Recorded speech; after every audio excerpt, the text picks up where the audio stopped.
Ninth class, अब हम chapter number 10 का सेकंड पार्ट स्टार्ट कर रहे हैं। चैप्टर का नाम है फ्लोटेशन।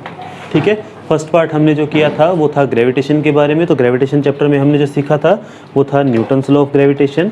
ठीक है, न्यूटन्स लॉ ऑफ ग्रेविटेशन में हमने क्या सीखा था जी, F is equals to G m1 m2 by d square. ठीक है, ये चीज़ें हम पहले सीख चुके थे। दूसरा हमने इसमें सीखा था W is equals to m g. W का मतलब वेट एंड M का मतलब मास, G का मतलब एक्सेलरेशन ड्यू टू ग्रेविटी, और G का फॉर्मूला हमने सीखा था Gm by r square, where M is mass of planet and R is radius of earth. ठीक है, अभी तक हम इतनी चीज़ें सीख चुके हैं। अब जो हमारा नेक्स्ट टॉपिक है वो फ्लोटेशन के बारे में है। तो फ्लोटेशन से पहले हमारे पास इसमें दो चीज़ें हैं, वो आपको पता होना चाहिए, thrust and pressure. Thrust and pressure, तो ये हमारा नेक्स्ट टॉपिक है। देखिए थ्रस्ट क्या होता है। थ्रस्ट का मतलब है परपेंडिकुलर फोर्स। थ्रस्ट का मतलब या फिर force acting on 90 degree at any surface, उसको हम क्या बोलते हैं, थ्रस्ट बोलते हैं। देखिए थ्रस्ट का मतलब क्या हुआ हमारे पास, कि हमारे पास कोई भी सरफेस है, ठीक है, हमने उसके ऊपर 90 डिग्री पे फोर्स लगाना है। 90 डिग्री का मतलब मान लीजिए कि मेरे पास ऐसे कोई सरफेस है, इसके ऊपर मैंने ऐसे ऑब्जेक्ट रख दिया। ठीक है, तो अगर मैं इसको ऐसे फोर्स लगाता हूँ 90 डिग्री पे, तो इस फोर्स को हम क्या बोलेंगे, थ्रस्ट बोलेंगे। ठीक है, उसी तरह से अगर मैं यहाँ पर ऐसे फोर्स लगाता हूँ ये 90, तो इसको भी हम क्या बोलेंगे, थ्रस्ट। इसी तरह से अगर हम इस तरफ फोर्स लगाते हैं तो ये क्या होगा, थ्रस्ट होगा, क्योंकि 90 डिग्री पे होना चाहिए। ठीक है ना, जैसे अगर हम खुद की बात करें तो हमें पता है कि ग्रेविटी हमें नीचे की तरफ खींचती है। ठीक है, तो ग्रेविटी हमें जो नीचे की तरफ खींचती है वो अगर हम एकदम सीधे खड़े हो जाएं, जैसे हम नेशनल एंथम के टाइम खड़े होते हैं, तो उस वक्त जो हम धरती पर लगा रहे हैं दैट विल बी थ्रस्ट, क्योंकि वो एकदम 90 डिग्री पे होगा। ठीक है ना, 90 डिग्री का मतलब एकदम परपेंडिकुलर, तो इसको हम बोलते हैं थ्रस्ट। ठीक है, यहाँ तो कोई डाउट? ओके, तो हम इसमें कह सकते हैं कि our weight is an example of thrust.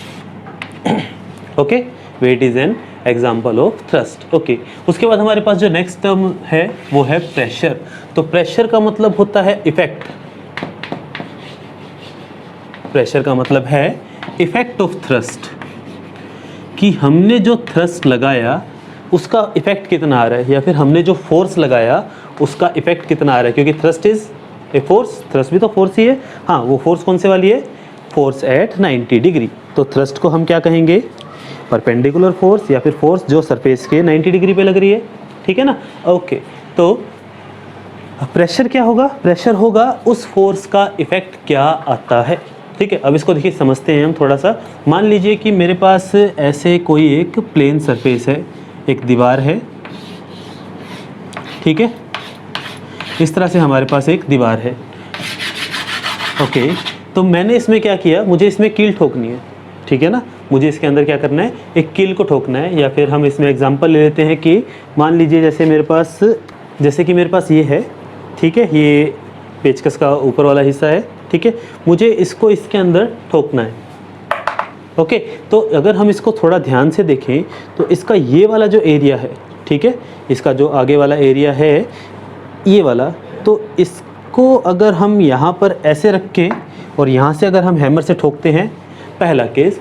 दूसरा केस, अगर मैं इस वाले की जगह, ये जो ऊपर नुकीला हिस्सा है इसकी जगह अगर मैं इस वाले हिस्से को ऐसे रखूं और फिर ठोकना शुरू करूं, सेम हैमर सेम ताकत, तो किस वाले में ठोकने के, किस वाले के चांसेस है कि वो उसके अंदर आराम से घुस जाएगा।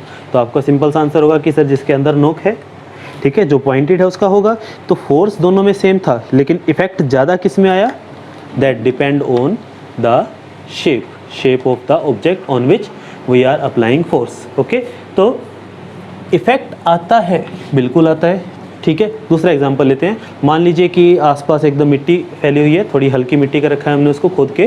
ठीक है, जैसे अपने होता है ना, जैसे लॉन्ग जंप लगाते हैं, हाई जंप लगाते हैं, तो मिट्टी को थोड़ा खोद देते हैं ताकि चोट ना लगे। तो ऐसी मिट्टी है हमारे पास। एक तो हम उसके अंदर ऐसे जाके खड़े हो जाते हैं, ठीक है, दूसरा हम उसके अंदर जाके लेट जाते हैं। तो बताओ कि ज़्यादा मिट्टी किस में दबेगी, तो आंसर है खड़े वाले में दबेगी। ठीक है, ये हमें पता है। इसका आंसर क्या है, इसका रीज़न क्या है, क्योंकि जब हम खड़े हैं तो हमारा जो एरिया है वो कम टच में है, लेकिन जब हम लेट जाएंगे तो ज़्यादा टच में होगा। तो इसका सिंपल सा मतलब क्या हुआ कि फोर्स सेम ही हो लेकिन उसका इफेक्ट कितना आ रहा है, that is called pressure. Is this okay? तो प्रेशर का हमारे पास फॉर्मूला क्या है? प्रेशर डिपेंड किस पे करता है? एक तो करता है थ्रस्ट के ऊपर और एक प्रेशर डिपेंड करता है एरिया के ऊपर। अब मुझे बताओ, अगर एरिया ज़्यादा होगा, अगर कोई चीज़ चौड़ी ज़्यादा है तो उसमें फोर्स कम लगाना पड़ेगा, ज़्यादा लगाना पड़ेगा? ज़्यादा लगाना पड़ेगा। और अगर इसका एरिया कम है तो कम लगाना पड़ेगा। यानी कि अगर एरिया कम हो तो प्रेशर बड़े आराम से लग जाएगा। तो इसको हम बोलते हैं inversely proportional. Area of contact लिखना है हमें यहाँ पर, सिर्फ एरिया नहीं लिखना, ठीक है? तो प्रेशर जो है वो दो चीज़ों पे डिपेंड करता है, thrust and area of contact. और यहाँ से हमारे पास जो फॉर्मूला आया वो फॉर्मूला आया pressure is equal to thrust upon area. Pressure का फॉर्मूला क्या आया? Thrust upon area. थ्रस्ट का मतलब क्या था? Force acting on 90 degree. किसी भी सरफेस के ऊपर 90 डिग्री पे जो फोर्स लगता है उसको हम क्या बोलते हैं? थ्रस्ट बोलते हैं। Is this okay? ठीक है, तो ये था आपका थ्रस्ट एंड प्रेशर। अच्छा मुझे बताओ प्रेशर की यूनिट क्या होगी? तो यूनिट कैसे निकालते थे? ठीक है, फॉर्मूले से हम यूनिट निकालते हैं। ऊपर क्या है? थ्रस्ट। थ्रस्ट क्या था? फोर्स था। तो थ्रस्ट की यूनिट क्या होगी? न्यूटन। ठीक है जी, प्रेशर की यूनिट में ऊपर आएगा Newton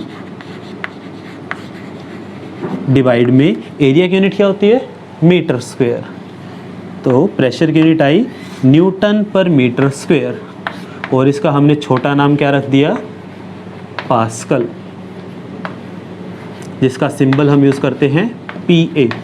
PA stands for pascal. ये एक साइंटिस्ट थे हमारे, तो उनके नाम में, उनके ऑनर में हमने प्रेशर की यूनिट को रखा है। ठीक है, मोस्टली आपको जो ऐसा यूनिट्स हैं अलग अलग क्वांटिटीज़ की वो साइंटिस्ट के नेम पर ही मिलती है, मोस्टली, हर एक नहीं। ठीक है, कभी आप सोचो कि मीटर किसी साइंटिस्ट का नाम था या फिर किलोग्राम किसी साइंटिस्ट का नाम था, तो दैट इज़ डिफरेंट। ओके, तो ये आपका है थ्रस्ट एंड प्रेशर। ओके, एक बार इसको नोट कर लीजिए।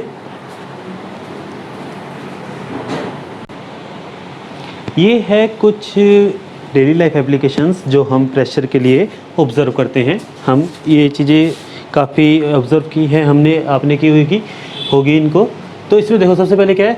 Handles of bags and suitcase are made broad to reduce pressure. देखो इसमें क्या होता है, जो अपने सूटकेस होते हैं, जो बैग हैं और जो अपने जो स्कूल बैग्स होते हैं, उनकी जो स्ट्रिप्स होती है उनको थोड़ा सा वाइड बनाते हैं, थोड़ा ब्रॉड बनाते हैं। ब्रॉड मतलब चौड़ा बनाते हैं।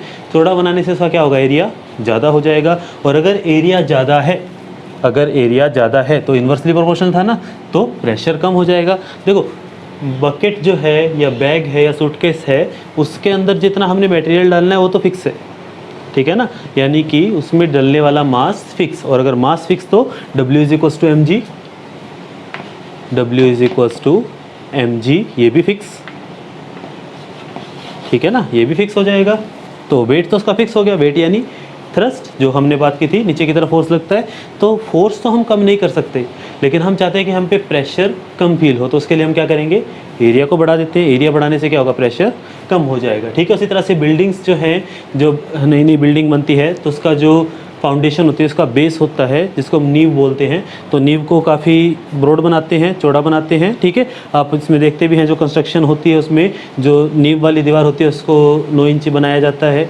अलग अलग जगह पे अलग अलग है, कहीं पे 14 इंच की दीवार बनाते हैं, कहीं पे 9 इंच की बनाते हैं, और उसके ऊपर दीवारों का साइज़ उससे कम होता है। तो फाउंडेशन को ब्रॉड बनाने से क्या होगा? फाउंडेशन ज़्यादा होगी तो पूरी बिल्डिंग का वजन जो उसके ऊपर आना है वो ज़्यादा एरिया उसको झेल पाएगा। ठीक है, ओवरऑल प्रेशर ही तो कम कर रहे हैं हमने। ठीक है, उसी तरह से railway tracks are laid on wooden और सीमेंट स्लीपर्स। आज से पहले आपने ये हिस्ट्री में चैप्टर पढ़ा था, आप इसको पढ़ोगे भी, 9th क्लास में ही है, हिस्ट्री के अंदर चैप्टर है, उसमें है कि जंगलों को काट दिया गया था क्योंकि उनको रेलवे ट्रैक्स बिछाने थे। तो रेलवे ट्रैक्स पे बिछाने के लिए उनको वुडन के स्लीपर्स चाहिए थे। जो दो रेल की पटरियाँ उनके बीच में लकड़ी के स्लीपर्स लगे होते थे, लेकिन आजकल उसकी जगह हम सीमेंटेड स्लीपर्स लगाते हैं। इसका रीज़न क्या है? ट्रेन जो है उसका मास बहुत ज़्यादा है, प्लस उसके अंदर यात्री होंगे, सामान होगा, तो उसका मास और भी ज़्यादा हो जाएगा। मास ज़्यादा हो जाएगा तो वेट ज़्यादा हो जाएगा, और इतना सारा वेट जब उन सिर्फ पटरियों के ऊपर पड़ेगा तो क्या होगा? पटरियाँ नीचे धंस जाएंगी। ठीक है, ताकि वो ना हो इसलिए हम उसको ऐसे स्लीपर्स के ऊपर लगा देते हैं। उसी तरह से pins, needles and nails. Pin सुइयाँ, सुई होती है जो अपनी, पिंस हैं, नीडल्स हैं, और जो नेल्स हैं, कील होती हैं, उनके टिप होते हैं शार्प। ठीक है ना, कील का जो आगे का नुकीला हिस्सा होता है, नुकीला हिस्सा होने का क्या होगा? एरिया कम हो जाएगा। एरिया कम होगा तो थोड़े से फोर्स में ज़्यादा प्रेशर लग जाएगा। Is this okay?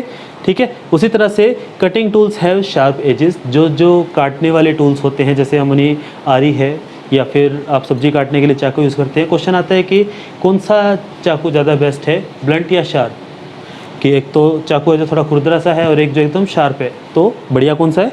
शार्प वाला बढ़िया है। शार्प वाला बढ़िया क्यों है? क्योंकि वो जल्दी काट देगा। जल्दी काटेगा, कैसे काटेगा? उसका एरिया कम तो प्रेशर ज़्यादा। ठीक है। उसी तरह से ट्रैक्टर के टायर जो होते हैं, पीछे ट्रैक्टर के टायर चौड़े होते हैं, ताकि क्योंकि ट्रैक्टर को खेतों में चलना है मोस्टली, और खेतों की मिट्टी थोड़ी सी हल्की होती है, तो कहीं वो धंस ना जाए। ठीक है। तो ये है कुछ एप्लीकेशंस प्रेशर की, जो एक बार आप इनको नोट कर लो।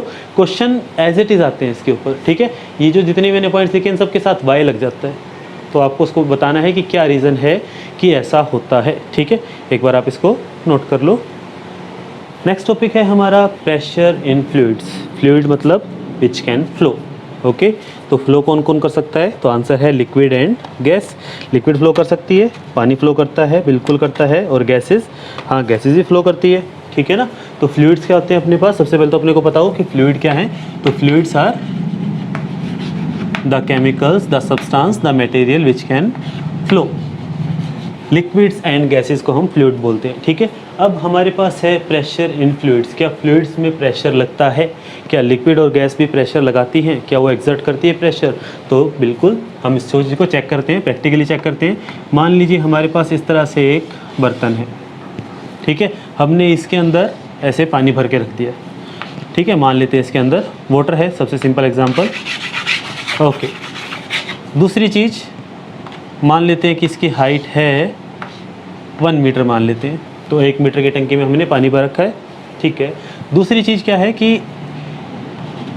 1 मीटर की कोई एक दीवार है, दिस इज़ अ वॉल। एक पर्सन ने यहाँ से एक बॉल को छोड़ दिया। ठीक है। छोड़ दिया, फेंका नहीं है, तो U इज़ 0। ठीक है। ड्रॉप किए, बॉल इज़ ड्रॉप। तो बॉल मतलब आप इसको स्टोन ले लो। एक पत्थर को छोड़ दिया उसने। दूसरा, उसने उसी पत्थर को यहाँ पर छोड़ दिया, यहाँ पर भी उसने स्टोन को ड्रॉप कर दिया। तो क्वेश्चन ये है कि बताओ स्टोन जल्दी नीचे किस में आएगा? ओके। क्वेश्चन है कि स्टोन जल्दी नीचे किस में आएगा? तो थोड़ा एक बार सोचो इसको। तो आंसर है कि हवा में जो हमने छोड़ा है पत्थर वो जल्दी नीचे आएगा। ठीक है। हवा वाला पत्थर जल्दी नीचे आएगा। इसका रीज़न क्या है कि हवा के पार्टिकल्स दूर दूर हैं, इसलिए वो इसको अपोज नहीं कर पा रहे। ठीक है। इसको रोक नहीं पा रहे। लेकिन पानी के पार्टिकल पास पास है, तो वो उसको थोड़ा रोकने की कोशिश कर रहे हैं। तो इस स्टोन ने जब नीचे आने की कोशिश की, तो इसने ऊपर की तरफ एक फोर्स महसूस किया। ठीक है। क्या स्टोन का कुछ ना कुछ एरिया है? बिल्कुल है। तो क्या इस स्टोन ने जब ये नीचे जा रहा था, तो इसने नीचे की तरफ, दैट इज़ डाउन, थ्रस्ट लगाया।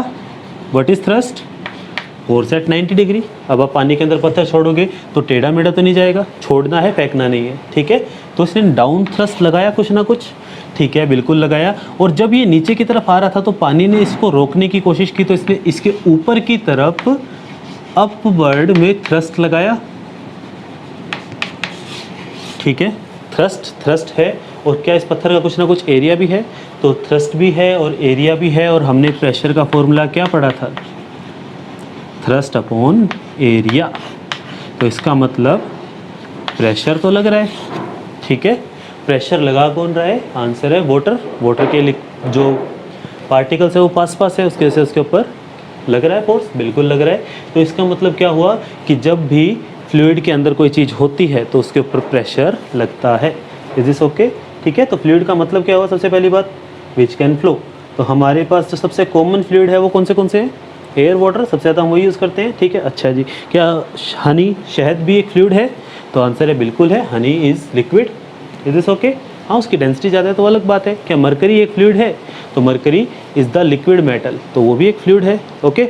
तो फ्लूइड्स जो हैं वो डाउन थ्रस्ट उन पे लगता है, सॉरी, जब वो कोई चीज़ गिरेगी उसमें तो उस पर डाउन थ्रस्ट लगेगा। और फ्लूइड क्या करेंगे? उसके अपोजिट में एक अप थ्रस्ट लगाते हैं। और इस अप थ्रस्ट का नाम क्या रखा गया? Buoyant force. ठीक है। इसका नाम रखा गया बॉयंट फोर्स। और इस प्रोसेस को, जिसकी वजह से ये फोर्स लगता है उसका नाम रखा गया बोयेंसी। तो बोयेंसी क्या है? ये वो टेंडेंसी है, ये वो प्रोसेस है जिसकी वजह से लिक्विड ऊपर की तरफ थ्रस्ट लगाता है और उस थ्रस्ट का नाम क्या है? बोयेंट फोर्स। ठीक है, क्या वो बोयेंट फोर्स डाउन थ्रस्ट के इक्वल होगा?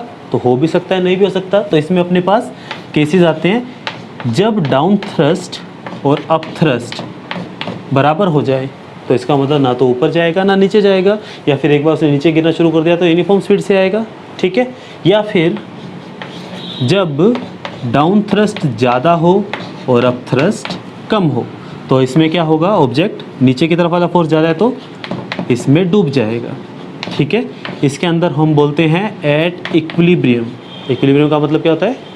फोर्स जो कि बैलेंस हो गए। ठीक है, अब बैलेंस फोर्स में क्या होता है? या तो एक्सेलरेशन ज़ीरो होता है या फिर स्पीड ही ज़ीरो हो जाती है। ठीक है ना, कोई डाउट इसमें? तो जब वो बिल्कुल सेम स्पीड से गिर रहा है तो हम उसमें कह सकते हैं कि हाँ, उस पॉइंट के ऊपर डाउन थ्रस्ट और अप थ्रस्ट इक्वल हो चुके हैं। ठीक है, कई बार ऐसा होता है कि डाउन थ्रस्ट वो लगा नहीं पाता, इस केस में अप थ्रस्ट ज़्यादा होता है, तो इसको हम क्या बोलेंगे? विल फ्लोट, ऑब्जेक्ट तैर जाएगा। ठीक है, लेकिन इस स्टेटमेंट में थोड़ी सी गलती है। थोड़ी सी गलती क्या है कि जो डाउन थ्रस्ट है वो कभी भी अप थ्रस्ट से छोटा नहीं हो सकता। इसका देखो लॉजिक सुनिए आप। आपके साथ मतलब ऐसा होता अगर कि डाउन थ्रस्ट कम है, अप थ्रस्ट ज़्यादा है, यानी ऊपर वाला फोर्स ज़्यादा है, तो क्या कभी ऐसा हुआ है कि आपने पानी के ऊपर कोई चीज़ रखी हो और रखते ऊपर उछल जाए? रखते ही ऊपर उछलती है क्या वो? आंसर है नहीं उछलती। तो इसका मतलब नीचे वाला फोर्स तो ज़्यादा हो ही नहीं सकता, लेकिन ऐसा केस हो तो सकता है। रियलिटी में पॉसिबल है? तो रियलिटी में पॉसिबल नहीं है, तो हम इसको क्या बोलते हैं कि जो अप थ्रस्ट है, ये जो अप थ्रस्ट है, this is a balancing force. You can say this is self adjusting force. ये अपने आप को एडजस्ट करता है डाउन थ्रस्ट के अकॉर्डिंग। ठीक है, जैसे फ्रिक्शन एडजस्ट करता था अपने आप को। तो फ्रिक्शन के बारे में आप हायर क्लासेस में और भी अच्छे से पढ़ेंगे। आपने 8th क्लास में थोड़ा बहुत फ्रिक्शन के बारे में पढ़ा है, static friction, kinetic friction, rolling friction. तो फ्रिक्शन जो है अपने आप को एडजस्ट करता है। ठीक है, फ्रिक्शन का काम क्या होता है? स्पीड को कम करना। लेकिन ऐसा कभी नहीं होता कि आपने जैसे ही गाड़ी को स्टार्ट किया, गाड़ी एकदम से पीछे चलने लग जाए। क्यों? क्योंकि फ्रिक्शन का फोर्स स्टार्टिंग में ज़्यादा होता है। तो जैसे वो फ्रिक्शन अपने आप को एडजस्ट करता है, उसी तरह से अप थ्रस्ट भी अपने आप को एडजस्ट करता है। एक बार इसको नोट कर लो। ये 3 पॉइंट्स हैं जो थोड़े इंपॉर्टेंट है, एक बार आप इनको नोट कर लीजिए। जब डाउन थ्रस्ट और अप थ्रस्ट इक्वल हो जाए, यानी अप थ्रस्ट का मतलब बॉयंट फोर्स है, तो जब वो दोनों इक्वल हो जाते हैं तो हम उसको बोलते हैं ऑब्जेक्ट इक्विलिब्रियम पे है। इक्विलिब्रियम का मतलब क्या होगा?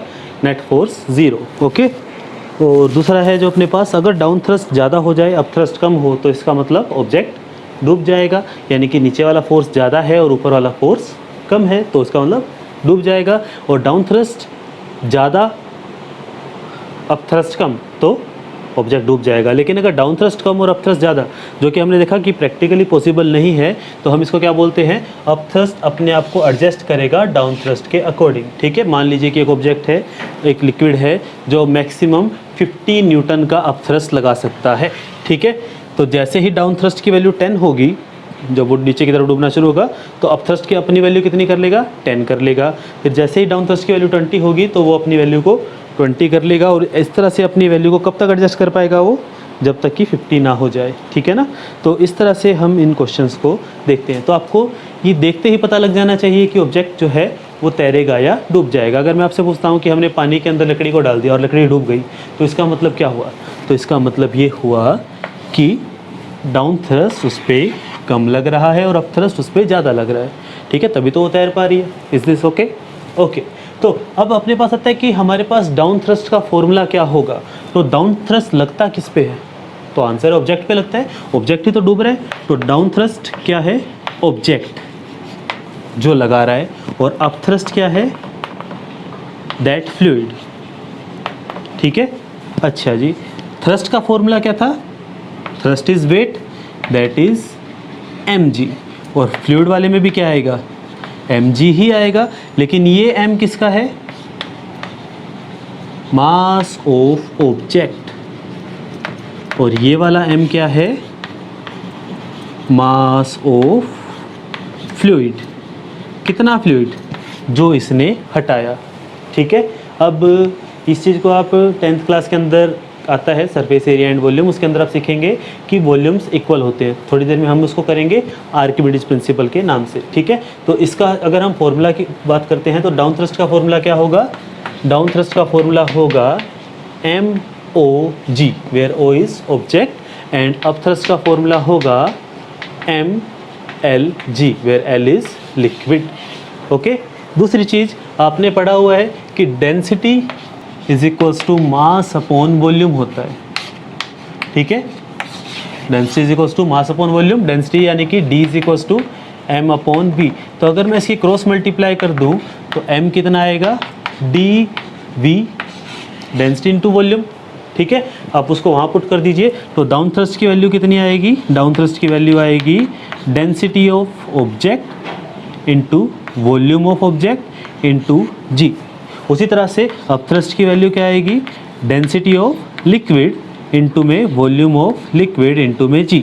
और हमें क्या पता है, जितना ऑब्जेक्ट का वॉल्यूम है उतना ही वाटर का वॉल्यूम होगा, उतना ही हिस्सा उस पर फोर्स लगाएगा ना। इसमें देखो क्या होता है कि हमारे पास इस तरह से एक बर्तन है, ठीक है। अगर हमने इसके अंदर इतने वॉल्यूम का किसी ऑब्जेक्ट को डालना है तो इसके अंदर इतनी जगह होनी चाहिए। इतनी जगह कैसे बनेगी? जब ये इसके अंदर आए तो इतना ही पानी बाहर आ जाए, लॉजिकल है, ठीक है। उतनी ही जगह तो चाहिए इसको। तो जितना ऑब्जेक्ट का वॉल्यूम है उतना ही उस लिक्विड का वॉल्यूम है जो वहाँ से हटता है। Is this okay? तो हम इसको कह सकते हैं कि volume of object is equal to volume of liquid. और आप इसको यहाँ पुट करोगे तो density of liquid, volume of object और G। आप इसको ऐसे भी लिख सकते हैं, ठीक है। एक बार आप इसको नोट कर लो। तो ये था हमारा चैप्टर का फर्स्ट पार्ट जिसमें हमने up thrust, down thrust, pressure और थ्रस्ट के बारे में बात की। ओके, नेक्स्ट इसका जो नेक्स्ट पार्ट होगा वीडियो का, उसके अंदर हम इस चैप्टर के जो बचा हुआ पोर्शन है हम उसको ख़त्म करेंगे और उसके बाद फिर इसके कुछ अच्छे न्यूमेरिकल्स करते हैं, ठीक है। Okay, thank you.